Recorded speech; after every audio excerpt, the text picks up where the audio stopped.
Bonjour à tous. Dans cette vidéo, on va corriger le 11e et dernier exercice de notre feuille de TD sur les fonctions continues et les limites. On nous donne une fonction, et la question c'est est-ce qu'elle s'annule entre 0 et pi sur 2 ? Est-ce qu'il y a un point entre 0 et pi sur 2 où elle vaut 0 ? Alors, on peut aller voir à quoi elle ressemble. La fonction qu'on nous demande d'étudier, la fonction f, elle ressemble à ça. C'est un peu comme des sinus et des cosinus, mais un peu décalé, parce qu'on a sommé 2, on a multiplié, ça dépasse de moins 1. La question du coup, c'est est-ce qu'entre 0 et pi sur 2, cette fonction s'annule quelque part ? Alors je vais mettre,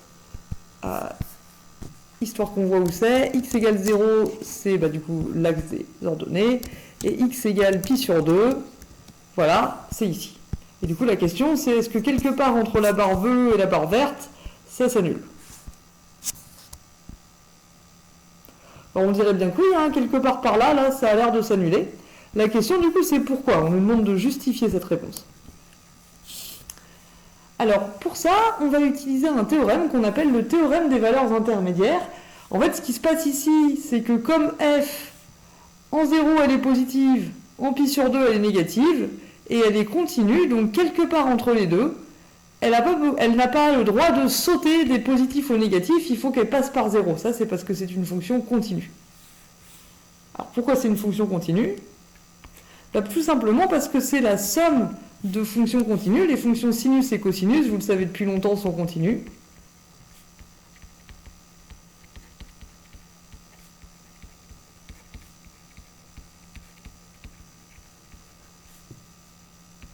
Donc f est une somme de fonctions continues, et donc c'est une fonction continue sur l'intervalle 0 pi sur 2.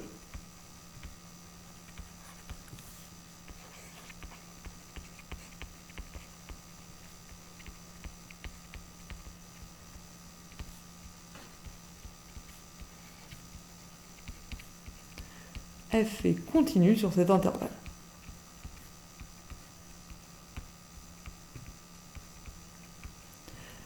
Et maintenant, ce qu'on va voir, c'est que f de 0, donc on calcule f de 0, f de 0, ça fait racine de 3 fois, un petit peu trop long mon racine, racine de 3 fois cosinus de 2 fois 0, donc racine de 3 fois cosinus 0, plus sinus 0, plus 1,5. Cosinus 0, ça fait 1. Sinus 0, ça fait 0. Donc tout ça, ça nous fait racine de 3 plus 1,5. Racine de 3 plus 1,5, c'est positif. Maintenant, f de pi sur 2. F de pi sur 2, c'est racine de 3 fois cosinus de 2 fois pi sur 2, donc cosinus pi, plus sinus pi, plus 1,5. Cosinus pi, ça fait moins 1. Sinus pi, ça fait 0. Donc ici, on a moins racine de 3 plus 1,5. Alors, moins racine de 3, je ne sais pas très bien combien ça fait, mais moins racine de 3, je suis sûr que c'est plus grand que 1. Puisque 3, c'est plus grand que 1, donc racine de 3, c'est plus grand que racine de 1 qui fait 1. Donc je sais que moins racine de 3, du coup, c'est plus petit que moins 1. Et du coup, moins racine de 3 plus 1,5, c'est plus petit que moins 1 plus 1,5, c'est plus petit que moins 1,5. Donc, en particulier, c'est négatif. Ce que ça veut dire, du coup, c'est que 0, c'est une valeur intermédiaire entre f de 0 et f de pi sur 2.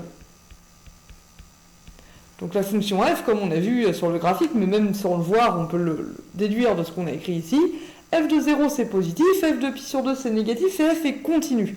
Donc elle ne peut pas sauter des positifs aux négatifs. Entre les deux, elle doit forcément passer par 0. Et du coup, la réponse à la question est oui. Et ce qui nous permet de répondre oui, c'est le théorème des valeurs intermédiaires. Le théorème des valeurs intermédiaires nous dit que il doit exister un C entre 0 et pi sur 2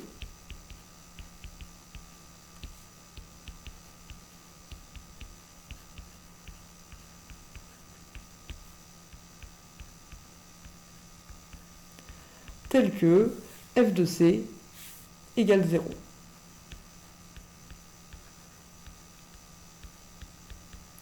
Et donc la réponse à la question, eh ben c'est oui.